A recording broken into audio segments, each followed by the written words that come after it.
Earlier this week on May 18th, 2021, was National AAPI Day Against Bullying and Hate, a day specifically dedicated to bringing awareness to the hate and harassment that Asian Americans and Pacific Islanders have been receiving, a problem that has worsened and erupted in the past year since the start of the pandemic, thanks to the ignorance and hate being propagated across various media platforms and from the mouths of very influential people and organizations. One business that openly supported the day, alongside the nonprofit organization Act to Change, was American anime localization studio Funimation, which, in general, is a good thing to see them do. And yeah, you could maybe roll your eyes and say, okay, brand, thank you for your platitudes. In general, it obviously makes sense that a company working almost entirely with Asian media would make this public statement. In the end, I think it ultimately was just a decent thing to do. But hold on now! Don't forget what a horrible company Funimation is! After all, this one 17-year-old kid and a bunch of other people on YouTube say they're the worst thing next to actual war crimes, so that's gotta be true. In all seriousness,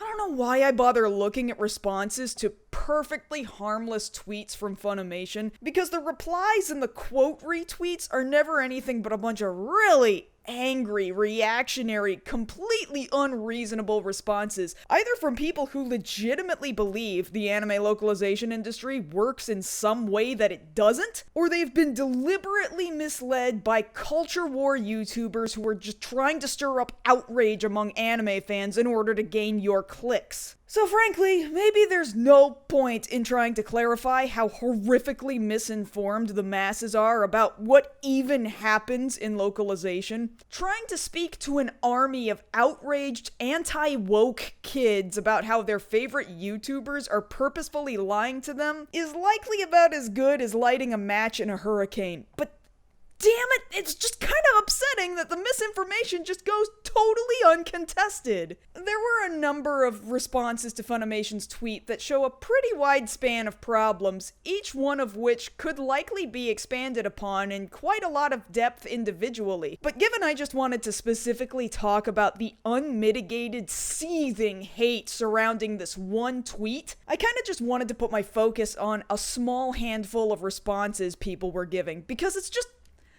a lot, okay? It's just a lot. Now, aside from the small handful of people that were just pissed that somebody was telling them that being racist is bad, actually, I think most people watching this know exactly where a huge hunk of the fan outrage was coming from. And yeah, you guessed it, people more than 2 years later are still shouting about the former Screamy Broccoli Man. Never mind the fact that the Screamy Broccoli Man's voice was neither Asian American nor Pacific Islander when the topic of the tweet was specifically referring to an event designated to stopping violence pitted against Asians in our community. But of course, it's about the Screamy Broccoli Man. It's never not about the Screamy Broccoli Man. And this is a topic that maybe one day we can talk about in greater depth, but it is definitely not this day. But I did at least want to mention it to some extent, because let's be honest, it's because of the Screamy Broccoli Man that almost all other hate towards Funimation is born. In Sony and Funimation's move to be a better company that listens to harassment complaints, a culture war is bred, and whataboutism campaigns spread like wildfire amongst alt-right reactionary fan groups. Even if fan groups were always kind of hard to deal with before, even if there were some minor complaints about localization and this company in specific prior to this, nobody was prepared to metaphorically burn Funimation to the ground until fan outrage was whipped up surrounding the situation of the Screamy Broccoli Man. And there's just 2 quotes I want to look at from the Twitter replies that address this, one of which being, "Yet you fire and bully an obviously innocent, pure, wholesome man that's done nothing but good for you, and thought you were his friends for years just to screw with him out of nowhere right after the success of the Broly movie. Shameful." Just obviously innocent, pure, wholesome man? Like, let's just set aside what you do or don't believe about the allegations levied against him. The man repeatedly, weekend after weekend, for over a decade, cheated on his fiancée, including with prostitutes. He wasn't freaking Santa Claus, my dude! Then there's this tweet that says, "Oh, please spare me the bullshit, terrorist company." Terrorist company? You're ones to talk, hypocrite. You sacked a man over bullshit evidence and tried to erase him from existence. I'm sorry, but I genuinely hope the worst happens to you when you are under criminal investigation. Criminal investigation? It's not illegal to not hire a freelancer again. And even if the Screamy Broccoli Man was a full-fledged employee, Texas is an at-will state, meaning you can get fired for damn near anything, and it isn't illegal. Under certain conditions, that might be bullshit. And I know you think this situation is bullshit, but you're wrong. But regardless of whether or not it is bullshit, it isn't illegal. Nobody is coming to investigate criminal charges on Funimation. That's not a thing that's happening! Or how about after you guys bullied the Screamy Broccoli Man off your company, but still allowed some pedophiles to work with you guys? No, fuck you guys! So what I imagine this person is referring to is a former voice actor by the name of Chris Thurman, who in 2020 publicly admitted to sending photos of his genitals to a minor. After some allegations of his behavior became public, he tweeted things like, "I have no rebuttal. I have no defense. It's all there. It happened. Wasn't an accident." Now, by comparison, Chris wasn't especially well known. I had personally never heard of him prior to this blowing up into a semi-large news story last year. It is true he played quite a lot of additional roles in Funimation dubs, but in this particular instance, I can't help but feel it's pretty hard to say that Funimation knew any of this was going on and was harboring him. It's not like if one of their contracted actors behaves badly in their private lives, then suddenly Funimation hears the new type noise and goes, "Wait a minute, one of our actors is sending dick pics again." The news got out about Chris on a Sunday, Chris admitted he did what he did on a Monday, and then on Tuesday, Funimation made a press statement saying, "Funimation announced today that voice actor Chris Thurman will no longer be engaged by the dub producer for any current or future productions." And that was it! It's all it needed to be! But anybody propagating the idea that Funimation is just willy-nilly working with people known to be predators is deliberately withholding from you the part of the story where they sacked the guy. He's gone. They don't work with him. It's over, and it's clear that under management from Sony, things are a little different around house now. We should be glad that it no longer takes them decades to realize bad people don't get away with bad things. Speaking of things being passed around without the full scope of information to go along with it, people love sharing screenshots of voice actors supposedly behaving badly. And let's face it, more often than not, it's because they had something to do either directly or tangentially with the Screamy Broccoli Man. We can't possibly get to all of them, but there's two in particular I think are especially absurd. Unabashedly and wholly without context, people love sharing this tweet from Funimation voice actress Jamie Marchi, which reads, "They need the kids back in school, so there will be school shootings again. That way they can sell more guns." And well, I guess if you aren't thinking about that real hard, that sounds incredibly awful and shitty. I guess Jamie loves the idea of murdered children, huh? What a rotten, horrible... Oh, but wait, what's this? She's replying to somebody in this tweet. Huh. Okay, well, what is she replying to? The original tweet is a quote tweet from a pretty popular account, stating, "New from the 'I deserve my guns more than kids deserve to live' crowd." The tweet she's quoting shows a video from Sean Hannity's Fox News show featuring an interview with famed celebrity surgeon Dr. Oz, discussing whether or not to reopen schools during a pandemic, stating, "Schools are a very appetizing opportunity. I just saw a nice piece in The Lancet arguing that the opening of schools may only cost us 2 to 3% in terms of total mortality. And, you know, that's any life is a life lost. But to get every child back into a school where they're safely being educated, being fed, and making the most out of their lives with a theoretical risk on the backside, it might be a trade-off some folks would consider." And, like, that's pretty fucking fucking horrifying? Like, Dr. Oz is seriously out here publicly being okay with the idea of letting 2 to 3% of children die if it means just getting them back in there. And so wait, when Jamie replies to this by saying they need the kids back in school so there will be school shootings again, that way they can sell more guns? Oh! Well, fuck! That's fucking sarcasm! She doesn't want children to die at all! She thinks right-wing nutballs sending kids off to die is bad! Oh shit! How did we miss this? I mean, quite frankly, if you have any reading comprehension skills at all, even without seeing the thing she's replying to, it clearly looks like she's giving a sarcastic response to something.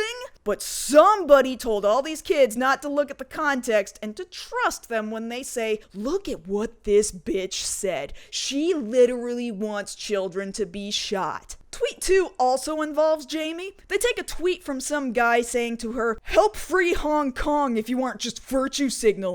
To which she responds, why do you hate sex slaves? And, well shit. Now that sounds really bad, doesn't it? Why on earth would somebody speak like they support sex slavery in Hong Kong? Well damn, we gotta see what this crazy bitch is up to. So looking back at the root of the conversation, Jamie starts by responding to some dude on a now suspended Twitter account who was coming at her sideways about content she helped localize for a show, the topic of which leads her to be sarcastic about deliberately trying to insert every political agenda into every show ever, especially the scripts I don't work on. Those'll get extra agendas and political commentary. And in response to that comes the bad faith deflecting argument from the guy we saw in the screenshot earlier, saying, help free Hong Kong if you aren't just virtue signaling. Which is ludicrous. It's the idea that if you care about bad things happening,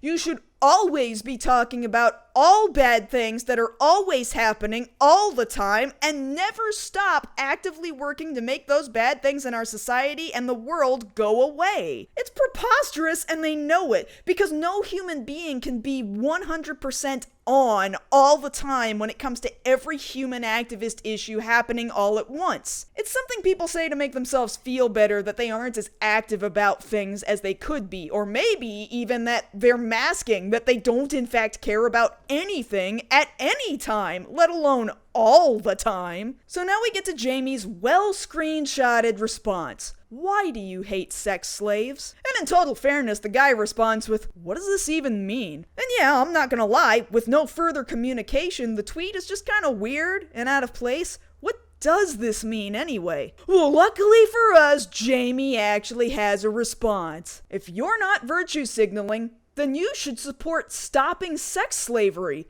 If you don't do that right now, then you clearly support those who kidnap and enslave people for sex work. That has no relevance here. Quit making yourself look like a fool. You're right, buddy. It is totally irrelevant. And that was precisely her point. Bad faith arguers came at her sideways, trying to prove she must not care about all politics if she's not putting all of them into everything all the time and actively trying to fight them. And she threw it right back in the guy's face, who then quickly tried to dance around it like, hey, that's not what we're talking about here. Jamie doesn't support the idea of sex slavery at all. In fact, she's actually talking about how it's a real problem. She's asking the same question he asked her. Do you care about these horrible things happening to real people? Why aren't you doing anything about it right this second? And that's the point. Nobody can think about all of the world's problems all the time. We can acknowledge that they're real, that they exist, and we can bring awareness to the fact that they're happening. But one singular person doesn't have the time and the resources to give to every humanitarian effort around the globe. That's why people have to focus on the areas they can work on and address right now, right in front of them, in a place where they can actually make a difference. Unless you're a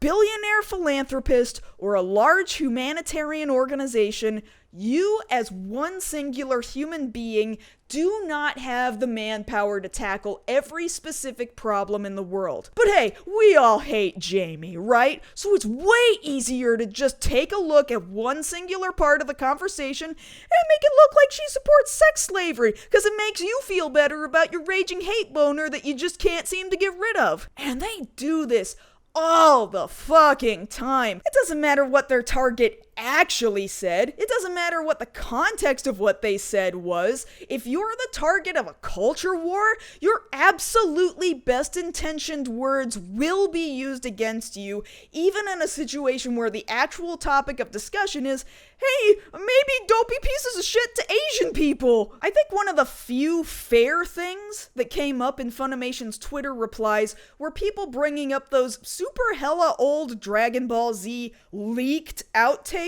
And I put leaked in quotations because they had been quietly floating around for years before people specifically decided to weaponize them in defense of the Screamy Broccoli Man. And yeah, there's some slurs and ableist language in those outtakes that aren't a super good look. Some of it is funny, and some of it is pretty fucking bad. And if you're legitimately hurt by the jokes used in those outtakes, I don't blame you, and I can't argue with that. But don't get it twisted. The use of these audio clips are absolutely a form of concern trolling. If this had been brought to people's attention prior to 2019, the internet would have been laughing, and the people screaming about it now would have never batted an eye. I think what has made this to be a big deal is the hypocrisy when it comes to Vic Mignogna. If Vic Mignogna, that had never existed, if all that just been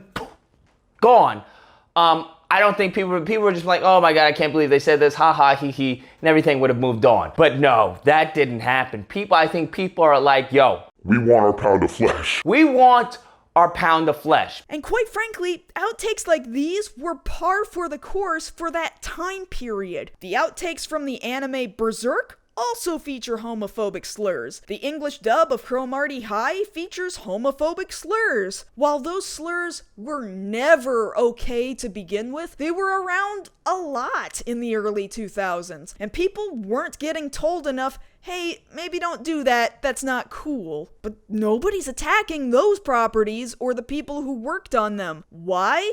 Because those dubs don't have anything to do with the Screamy Broccoli Man. While I'm on the topic of points brought forth that might actually be valid, I did want to at least share one that I agree with. Then why don't you hire more Asian actors? Absolutely valid complaint. Anime dubs have been dominated largely by straight white voice actors for quite some time now, and only recently have we seen a greater push for people of color and people who identify as LGBT to get the representation they deserve. So at the very least, I didn't want to let this opportunity go by to state that yes, I agree with this observation. There should absolutely be more Asian actors in English anime dubs. But back to the wild Twitter replies. You see this shit, this is one of the reason people pirate. They pirate because somebody told you that being racist to Asians is bad? Somebody help me understand this. LOL does as we say, not what we do. Biggest bunch of hypocrites. Cannot wait for the Toei and the other bigwigs to just divorce themselves from you. Oh, I love this one.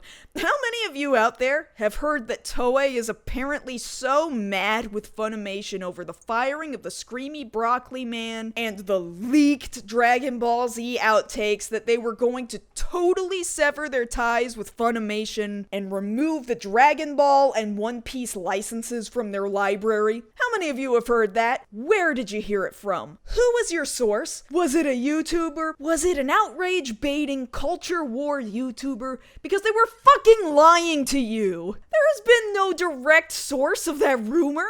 Neither Dragon Ball nor One Piece has been removed from Funimation's hands. One Piece continued to get produced and released through Funimation simulcasts. Toei were the ones who decided to place Johnny Young Bosch in the replacement role of the new Screamy Broccoli Man. And just recently, Funimation announced the acquisition of the upcoming anime Futo-Pi, an anime based on a manga written as a sequel to one of Toei's biggest and most famous live-action superhero franchises ever. Unless something completely earth-shattering happens, there are absolutely zero signs that Toei and Funimation are breaking up. It just flat out isn't happening. And the people propagating this information are deliberately misleading you, hoping to rile you up, make you angry, and take your clicks for their own benefit. Oh, here's another good tweet. There is literally animes with racism. I mean, yeah, there is. But racism in fiction, in order to tell a narrative or to make a point you can learn from later, is a wholly different thing from actually harassing and bullying real live human beings. I don't know how I can make it any plainer than this. There is a difference between fiction and reality. Don't spread hate in the real world. Don't bully Asian people. How is this a thing anybody has to tell you? And yet you don't fund the Japanese animators who work on these shows. Very hard for little pay. Okay, how do I explain this? Funimation is not actually an animation company. They don't animate Dragon Ball. They don't animate My Hero Academia. They don't animate Attack on Titan. They localize Japanese entertainment for an English-speaking audience and then distribute that content. Toei animates Dragon Ball. Studio Bones animates My Hero Academia. Wit Studio and MAPPA animate Attack on Titan. I don't disagree with the sentiment that animators need better working conditions and better pay for their work, especially following recent statements from a former MAPPA animator who said that working with them was like working in a factory. But you gotta redistribute your anger to the proper targets, my dude. It's not Funimation that's paying animators a pittance and placing them under ridiculous factory-like working conditions. The animation studios would be well deserved in having fans rally themselves behind giving animators the benefits they deserve. But Funimation didn't do this, my guy. Come on now. And then the rest of the replies are about a topic that angry reactionary YouTubers are more than happy to take advantage of you for not understanding. The localization process. Let me just read a handful of these off and then we'll address why they're misleading. Stop defacing Japanese work by shoehorning unrelated politics into them. Stop colonizing anime with Western politics. This Asian hate by Funimation translators needs to stop. Funimation bigotry is getting Asians attack in the street. Nobody is attacking Asians because of anime localizations. That is categorically not a thing that is happening. People are attacking Asians because they're fucking racist. It's absolutely horrific. It keeps happening. And it's precisely what Funimation is telling you in this tweet that they want to see stop. But hey, let's remember this part about defacing Japanese work with unrelated politics, because that part keeps coming up. Stop the rewriting. Stop hating the original works. Stop racism against Japanese creators. Funimation, please stop! You have no right to talk about the anime community as you do not respect it. You change dubs, not to translate, but to shoehorn your social justice. If you cared, you'd distribute anime with accurate subs and dubs without pushing your political issues in places it doesn't belong. Funimation has bullied me personally by writing their dubs to be more hateful than the original Japanese version. Then why are you colonizing another country's content? Localization isn't what colonization is. What the fuck? Now that we're not talking about people being murdered. What? That's exactly what we've been talking about. Asians should not be getting harassed, bullied, attacked, and murdered. This is kind of important. But no, internet dude, why don't you tell me what the real issue is? Can we point out that Funimation itself is one of the biggest sources of hatred and disrespect towards Asians, and is only worse for claiming to be against hate? I knew it! A well-balanced issue in which anime dubs are the real hate crimes Asian Americans are facing today. Did everyone just forget that an Asian American founded Funimation? Does nobody remember that, or did we all just decide that detail wasn't an important one? Look, we've got to talk about your irrational fear of localization. People go on and on about how localization keeps inserting politics into their precious shows from their SJW-free utopia of the great land of Nippon. But the number of times this happens is absolutely insignificant. There are a couple of examples that keep getting brought up, examples that at this point are several years old, some of which have even been changed since their simulcast streaming days by the time they reach DVD and Blu-ray distribution. Red Bard has a fantastic video on this topic that describes these examples. But even if some singular lines are kinda shitty, they overall don't serve to ruin even an entire 23-minute episode, let alone the entire series. Compare that to the sheer volume of licenses you can find available streaming on Funimation's website alone, and you're complaining about practically nothing. Like really, just barely above absolutely nothing. And yet I'm gonna keep hearing shit about 2 or 3 lines from Prison School and Dragon Maid and how anime is absolutely ruined because somebody said the word patriarchy once. And let's get real for a second here. It's not that you're pissed that somebody inserted politics into anime. It's that you're pissed that they inserted politics you don't like. If the line didn't reflect negatively on the patriarchy and instead reflected negatively on Antifa, you'd all be praising it for its amazing writing and owning the libs or whatever. And look, sometimes the politics you're so mad about, they actually exist in the original show they came from. Japan isn't your safe right-wing haven. Real people with real complicated problems actually live there. I highly suggest you watch some videos from Asian Boss at some point to get a sense of what I mean. Different people with differing opinions on different political topics exist there, just like they exist here. Anime is not made in a fucking bubble. You may want your escapism and to not have to think about politics, but the creators of those fictional worlds are influenced by the very real worlds around them. You can't just tell them not to write about what they're seeing happening. I also would encourage you to watch the Japanese Man Yuta episodes, where they show Japanese people clips of various anime and American cartoons, both in English and Japanese,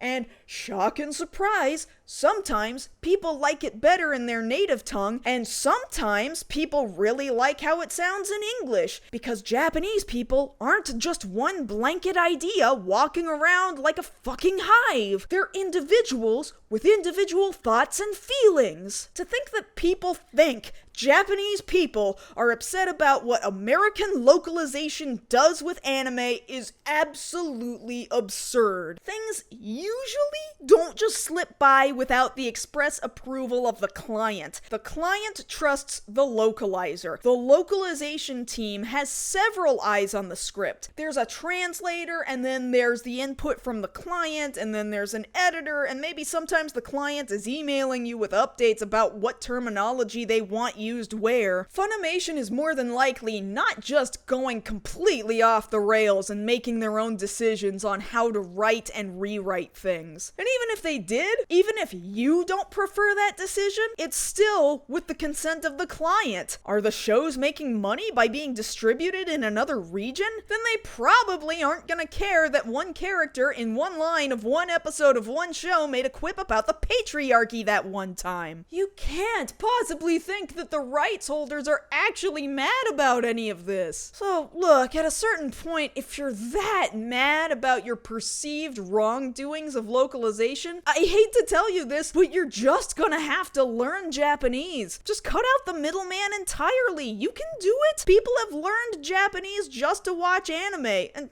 come on, I'm not even being snarky about it. You will genuinely be a better person if you comprehend why it's difficult to communicate communicate an idea between two languages. Because so many of you out there think it's so simple to just replace a Japanese word with an English word and call it a day, but you don't know what you're saying. If you think when a Japanese person says the English loan word mansion, that they actually literally mean a mansion, you have a lot to learn. You've got to trust the translators. They're not a secret cabal out to destroy the thing you love. They love the thing just as much as you do, and it's why they work in anime. Most people in the current year don't work in anime if they didn't already love anime. They came from a time where there were real edits to shows, where there was real censorship, where plots to entire episodes were changed, where the entire soundtrack was replaced,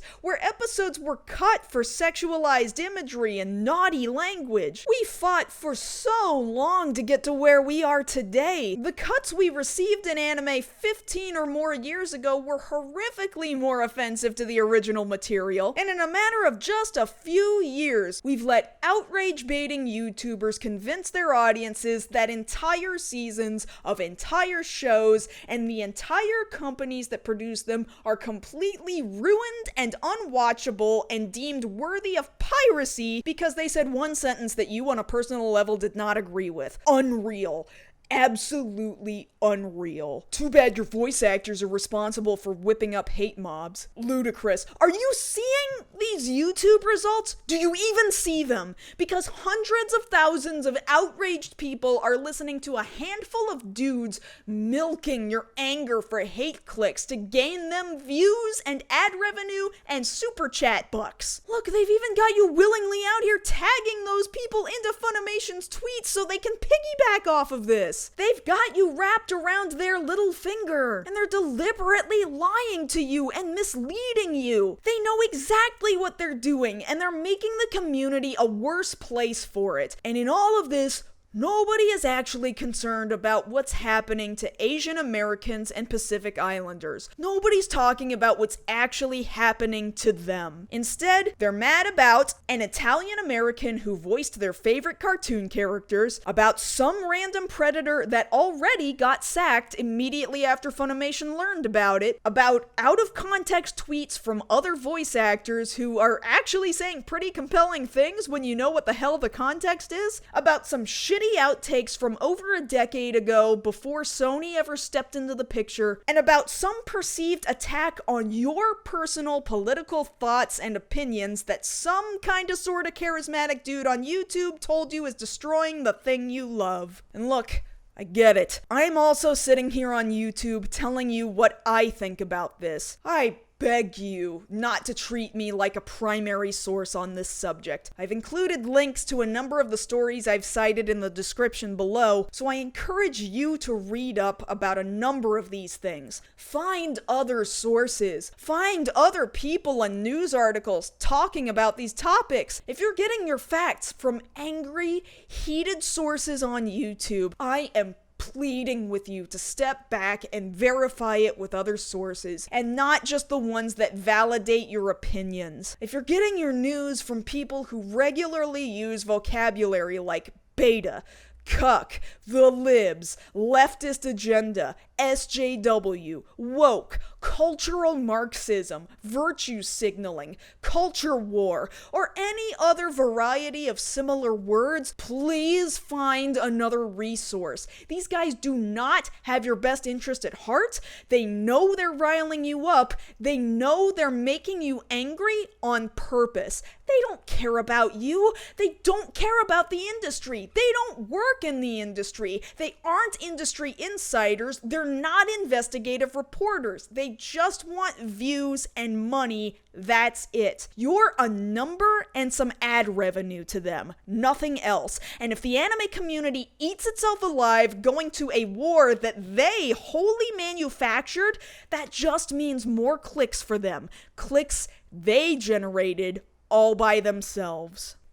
All of this happened in the same week that President Biden signed the COVID-19 Hate Crimes Act into law, an act that aims to make the reporting of hate crimes more accessible at the local and state levels and directs the Department of Justice to designate a point person to expedite the review of hate crimes related to COVID-19 and authorizes grants to state and local governments to conduct crime reduction programs to prevent and respond to hate crimes. It's an act that is a truly positive measure in ensuring that hate against Asians in the United States can finally begin the long overdue process of disappearing. Funimation's tweet in support of Act to Change and the National AAPI Day Against Bullying and Hate did not get the respect or the attention that it deserved. Instead of stopping for just one day to actually care about how Asians are being treated in this country, anime fans turned it into a selfish fight about their cartoons. Because of this,